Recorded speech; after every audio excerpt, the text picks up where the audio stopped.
Hello students, welcome back to HK Physics classes, and today's topic is equilibrium of system of charges. And let's start the video. The equilibrium of any object of the system means net force and net torque on it must be zero. अगर हम system of charges की बात करें और बोले कि वो equilibrium में होगा तो उसके लिए क्या कंडीशन है आपकी कि net force F net on system of charges it must be zero and torque net it must also be zero. F net जो आएगा वो आपका आएगा ट्रांसलेशनल इक्विलिब्रियम के लिए, राइट? और ये किसके लिए आएगा? रोटेशनल इक्विलिब्रियम के लिए. तो on being point charges it requires only F net is equal to 0. किसके लिए? on being point charges it requires only F net is equal to 0. और ये मैंने बता ही दिया है किसके लिए? for translational equilibrium. अब इसके बाद क्या चीज और आती है? एक आता है आपका स्टेबल इक्विलिब्रियम. क्या आता है? Stable equilibrium. Stable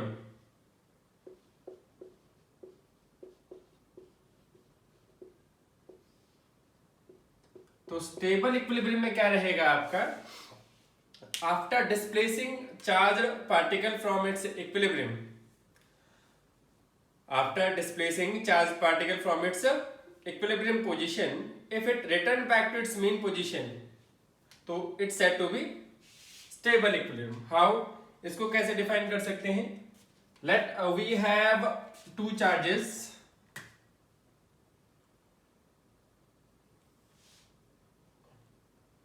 say Q and Q and its mid point पर हमने एक चार्ज रख दिया Q नॉट. तो अब हमें ये देखना है कि ये आपका स्टेबल होगा या नहीं होगा, स्टेबल इक्विलिब्रियम में होगा या नहीं होगा. तो देखिए ये प्लस का चार्ज है, पहले इससे देखेंगे. ये प्लस का चार्ज, ये प्लस का चार्ज, इसको किधर फोर्स लगाएगा? Along line joining. मैं थोड़ा ऊपर बना रहा हूं जबकि इसी लाइन के ऊपर आएगा, ठीक है? और ये वाला किधर लगाएगा? ये वाला लगाएगा इधर. और ये मिड पॉइंट पे रखा हुआ है तो दोनों equal and opposite force exert कर रहे हैं, राइट? तो ये वाला चार्ज ना तो इधर जा पाएगा ना इधर जा पाएगा, ये बीच में रह जाएगा क्योंकि नेट फोर्स इस पे कितना आ रहा है? 0. अब ये कैसे चेक करना है कि स्टेबल इक्विलिब्रियम में होगा या नहीं होगा? तो क्या करेंगे, इसको थोड़ा सा डिस्प्लेस करेंगे इधर की तरफ, इस चार्ज को. तो क्या होगा कि ये फोर्स लगाएगा, फोर्स लगाने की वजह ये वापस फोर्स लगाने की वजह से ये वापस अपने मीन पोजीशन पा जाएगा. मीन पोजीशन इसकी ये वाली होगी, इक्विलिब्रियम पोजीशन जिसे कहा जाएगा. या फिर दूसरी तरफ कर सकते हो, इसको लेफ्ट की तरफ लेके जाएंगे फोर्सफुली, तो फिर क्या होगा? ये वापस से अपनी पोजीशन पे चला जाएगा. तो ये हो गया स्टेबल इक्विलिब्रियम. स्टेबल इक्विलिब्रियम में जो पोटेंशियल एनर्जी होती है वो मिनिमम होती है. क्या होती है? मिनिमम. अब अगर करें बात अनस्टेबल इक्विलिब्रियम की, अनस्टेबल इक्विलिब्रियम के लिए क्या रहेगा कि after displacing the charge particle from its equilibrium position, if it will not return back to its mean position, तो वो अनस्टेबल इक्विलिब्रियम रहेगा. कैसे? इसी वाले केस को स्टडी कर लेते हैं. अभी तो हमने चार्ज को side wise along line joining displace किया था और फोर्सफुली डिस्प्लेस किया था, फिर छोड़ दिया था, तो लेफ्ट कर दिया था, तो वापस मीन पोजीशन पे आ गया था. What happen if we displace this charge particle along equatorial line? तो इक्वेटोरियल लाइन कौन सी? ये वाली है. अब मान लीजिए इस चार्ज को मैं इधर लेके चला गया ऊपर, किधर? इधर ले आए हम इसको फोर्सफुली. तो इस पॉइंट पे इस पे कैसे कैसे फोर्स लगेगा? देखिए ये वाला चार्ज पार्टिकल लगाएगा इधर, ये वाला चार्ज पार्टिकल लगाएगा इधर, तो रिजल्टेंट फोर्स किधर आ गया? अब तो नीचे तो आने से रहा है, किधर चला जाएगा? ऊपर ही चला जाएगा.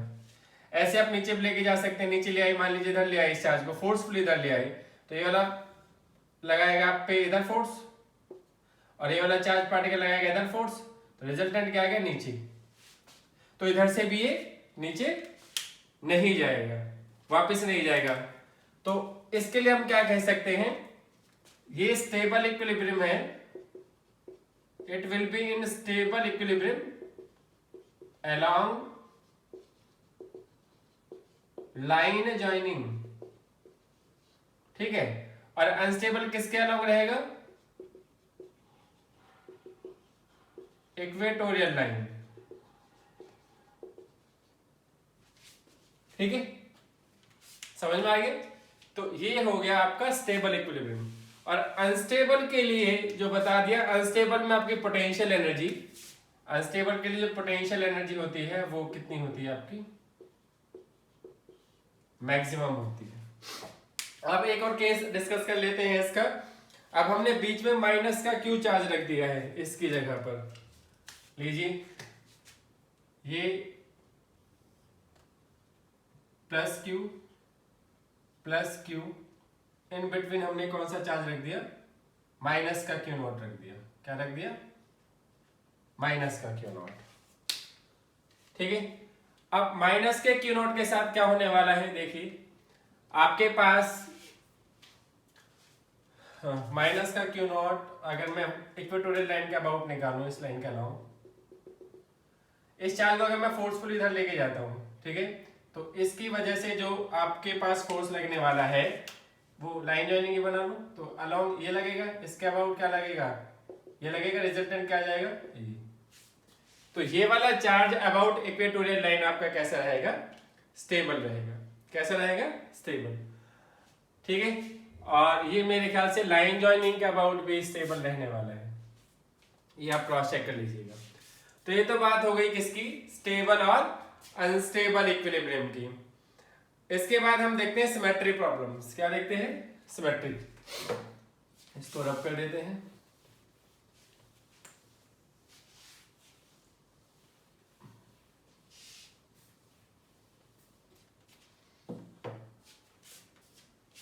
सिमेट्री प्रॉब्लम से पहले क्वेश्चन ले लेते हैं। ए charge Q is place at the centre of line joining of two charges capital Q। अच्छा, ये दो चार्जेस हैं आपके कैपिटल Q, इनके सेंटर पे एक चार्ज रखा हुआ है Q। क्या फाइंड आउट करना है, the system of three charges to be in equilibrium, what should be the value of Q। ये तीनों चार्जेस इक्विलिब्रियम में होना चाहिए और इस Q का वैल्यू फाइंड आउट करना है, इसका Q का, ठीक है। इक्विलिब्रियम के लिए क्या बताया था हमने कि आपका जो एफ नेट है वो कितना होना चाहिए, 0 होना चाहिए।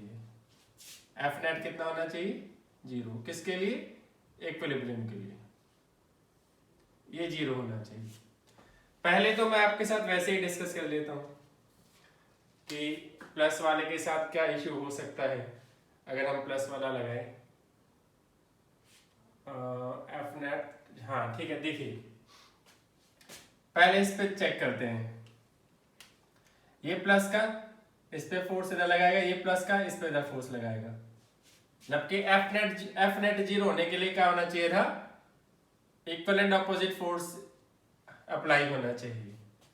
तो इस पे क्रॉस लग गया, इस पे देखिए ये इस पे इधर लगाएगा, ये इस पे इधर लगाएगा, चलो ये तो फिर भी ठीक हो जाएगा। इस पे देखिए ये वाला इस पे इधर लगाएगा, ये वाला भी इस पे इधर लगाएगा, तो ये वाला भी क्रॉस हो गया, ठीक है। एक पोजीशन ये हो गया, ये गड़बड़ हो गया। दूसरा डिस्कस करते हैं, दूसरा condition, capital Q capital Q। अच्छा ये तो पहले इसी को डिस्कस करना पड़ेगा। तो अगर मैं इसकी जगह माइनस का चार्ज रख दूं, किसका चार्ज रख दूं, माइनस का। माइनस का चार्ज रखने पे क्या होगा, ये प्लस का है, ये माइनस का है, तो अट्रैक्ट करेगा, ये प्लस प्लस, तो ये वाली कंडीशन में भी पॉसिबल हो सकता है कि इक्विलिब्रियम में आ जाए। ये माइनस का प्लस माइनस, इधर प्लस माइनस माइनस, ये भी हो सकता है। माइनस है प्लस पे इधर लगाएगा, ये प्लस है, सॉरी माइनस वाला तो अट्रैक्ट करेगा ना, प्लस वाला रिपेल करेगा। तो ये एक कंडीशन है जहां पे इक्विलिब्रियम अटेन किया जा सकता है। ये तो थ्योरेटिकली सिर्फ ऊपर वैसे देखा जा रहा है कि पॉसिबिलिटी है या नहीं है। तो एटलीस्ट हमें ये तो आइडिया लग गया कि ये चार्ज का नेचर कैसा होना चाहिए, माइनस का, नेगेटिव का होना चाहिए। चलो एक बार फिर भी देख लेते हैं कि किस तरीके से ये एनालिटिकली आपका वर्कआउट करेगा। तो इस वाले चार्ट पे निकाल लेते हैं, मिड पॉइंट पे रखा हुआ था, तो इसका जो डिस्टेंस है वो ले लेते हैं हम, कितना x ले लेते हैं, सी इनका जो बीच का सेपरेशन है कितना ले लेते हैं x। तो ये कितना हो जाएगा x/2 और ये भी कितना हो जाएगा x/2। इस पे निकाल लेते हैं तो क्या होगा, इस पे निकालोगे ना तो ये भी फोर्स लगाएगा इसके ऊपर, एफ नेट 0 होना चाहिए इस पे, ये एफ नेट 0। तो इस पे दो चार्जेस फोर्स लगा रहे हैं, कैपिटल क्यू और स्मॉल क्यू। तो एफ नेट को अगर ओपन करेंगे तो Q Q plus F small Q capital Q, ये 0 होना चाहिए। ठीक है, एक तो ये वाला लगा रहा है, एक कौन सा लगा रहा है, स्मॉल क्यू भी लगा रहा है इस पे, दोनों का रिजल्टेंट कितना होना चाहिए 0। तो पहले देखिए एफ क्यू क्यू कितना होगा 1/4πε0 कैपिटल क्यू डिस्टेंस हो जाएगा x² प्लस, अब इसकी वजह से देखिए 1/4πε0 आपका सिंगल क्यू आएगा विद कैपिटल क्यू आएगा, डिस्टेंस कितना x/2 का whole square is equal to 0। इसको आप इधर ले जाइए, ये कितना बन गया 1/4πε0 q² हो जाएगा माइनस का 1/4πε0 ये स्मॉल क्यू कैपिटल क्यू हो जाएगा x² और ये 1/4 आने वाला था, इसे मैं ऊपर लिख लेता हूँ ये 4। ठीक है, तो 4πε0 से 4πε0 a क्यू से a क्यू x² से x², यहाँ बचा capital q is equal to -4q। तो ये माइनस इधर ले जाओ q/4 is equal to q। ये मैंने आपको बताया था कि माइनस का नेचर होना चाहिए। तो ये आपका इक्विलिब्रियम पे एक क्वेश्चन हो गया है। ठीक है, इसके बाद देखते हैं सिमेट्री प्रॉब्लम।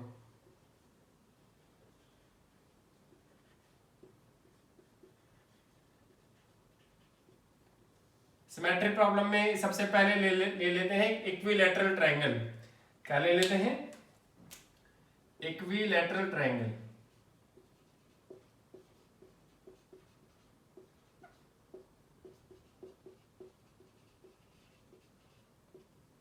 देखिए ये आपका एक इक्विलैटरल ट्रायंगल हो गया जिसके सभी एंगल कितने डिग्री के हैं 60 डिग्री के, और ईच वर्टिसेस पे सिमिलर चार्ज रखा गया है Q Q एंड Q, और इसके सेंट्रॉइड यानी इसका जो सेंटर बनेगा उस पर हमें क्या निकालना है, नेट फोर्स निकालना है।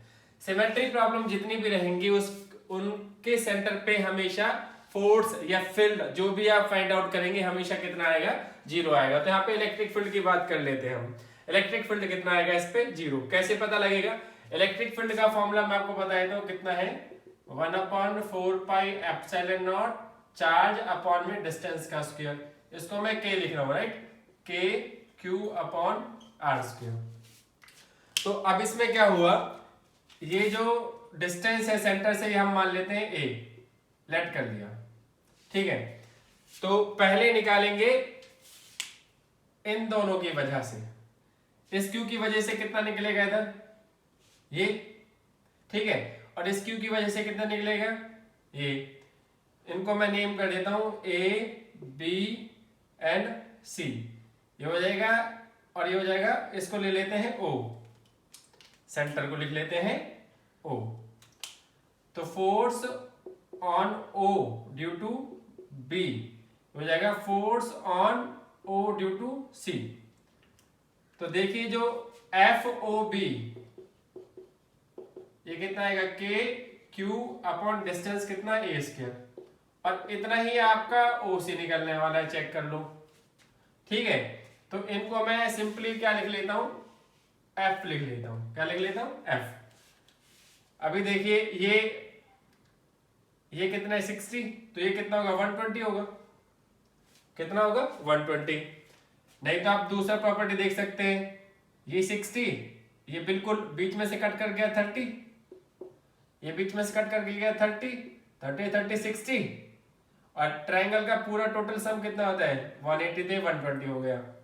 तो ये कितना बचा आपका 120 ऑपोजिट एंगल के हिसाब से।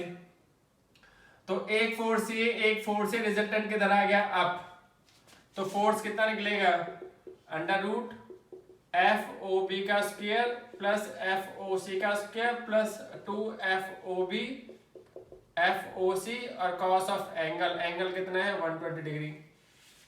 एफ ओ बी कितना है एफ प्लस 2 एफ एफ और कॉस 120 डिग्री होता है माइनस का 1/2, तो ये कितना आ गया 2f square plus 2f square minus का हाफ, 2 से 2 कैंसिल हो गया, plus minus minus 2f square minus f square कितना आ गया f स्क्वायर का रूट से स्क्वायर कट गया, कितना आ गया f। तो ऊपर जो फोर्स लगा है वो कितना आ गया f आ गया ये। और ये वाले चार्ज की वजह से निकालो, इसकी वजह से नीचे लगेगा फोर्स, ये हो जाएगा F on O due to A, और F O A भी इतना ही निकलने वाला, चेक कर लो, ठीक है। और ये किसके बराबर है, तो इसको हम क्या लिख सकते हैं,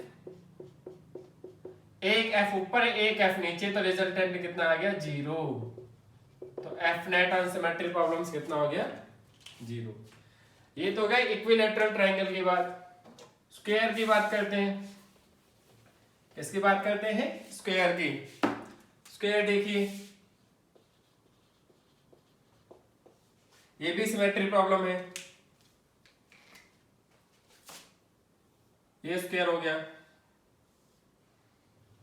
ठीक है, ये सेंटर हो गया इसका, सभी पे सिमिलर चार्ज होना चाहिए वर्टिसेस पे, तभी सिमेट्री प्रॉब्लम्स में सेंटर पे फोर्स कितना आएगा 0।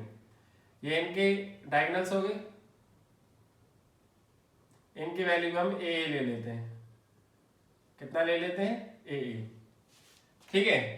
अब देखिए ये वाला इस पे इधर फोर्स लगाएगा, ठीक है, इसकी कितनी वैल्यू आएगी, ये इलेक्ट्रिक फील्ड, अच्छा इसको इलेक्ट्रिक फील्ड से भी कर सकते थे, ई लिखेंगे तो कितना आएगा के क्यू बाई ए स्क्वायर, ये ई है, ये फोर्स से कर दिया मैंने बाय मिस्टेक, ये कितना है आपका ई है, ये सब ई था बेटा,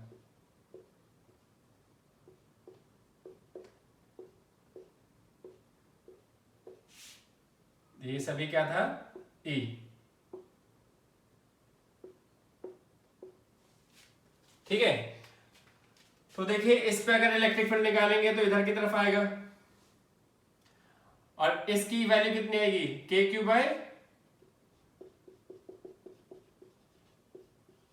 ए स्क्वायर, ये हो जाएगा ए बी सी डी और ये हो जाएगा ओ, तो हो जाएगा ओ पे ए की वजह से, ठीक है। इसकी वजह से निकालो, इसकी वजह से फोर्स किधर लगेगा, इधर इलेक्ट्रिक फील्ड, जिधर फोर्स लगता है उधर इलेक्ट्रिक फील्ड लगता है, इधर लगेगा, तो ये भी कितना आएगा ई ही आएगा, देखिए क्योंकि सेम वैल्यू है, तो E on O due to B कितना आ गया, ये भी सिमिलर आ गया।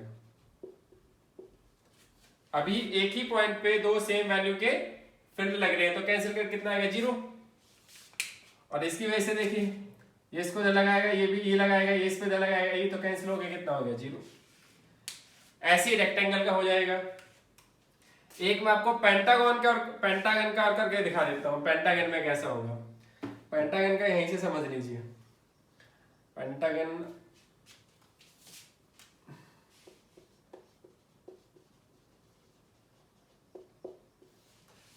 पे एक क्वेश्चन नॉर्मली पूछा जाता है जो कि ऐसे वर्मा में भी है। क्या क्वेश्चन है कि 4 particles each having a charge q are placed on the 4 vertices of a regular pentagon। 4 रखे हुए हैं, आप बनाइए पहले 1 2 3 और ये ऐसा बड़ा बनाना था, कैसे ये रेगुलर पेंटागन बना दिया, ठीक है। ये थोड़ा सही सा नहीं बना है because I am not using compass, तो ये थोड़ा सा इशू करेगा इसके साथ,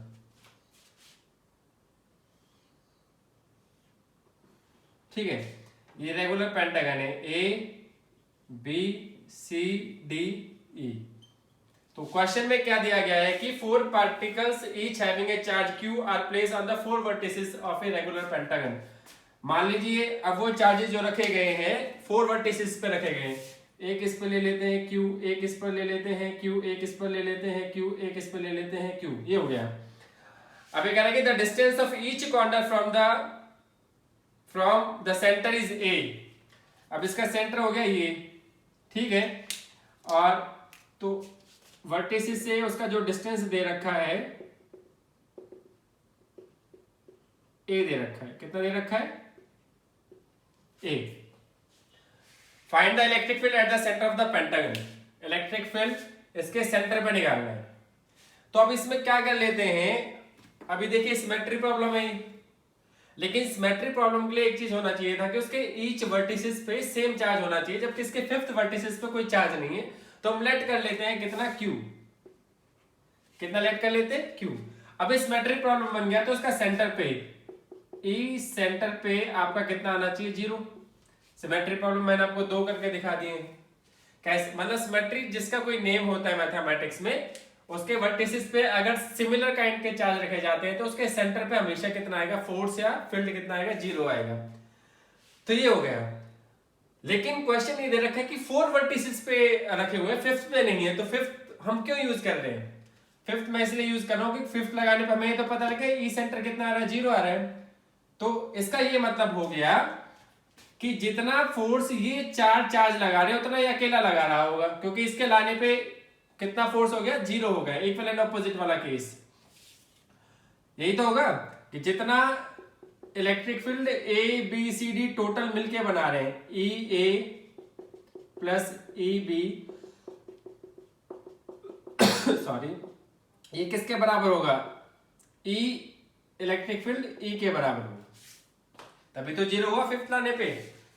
और आप ये ई वाला ही निकाल लो, खाली हो गया आपका क्वेश्चन सॉल्व। इसका डिस्टेंस कितना है a, तो इसका वैल्यू आएगा k q upon a square, ठीक है।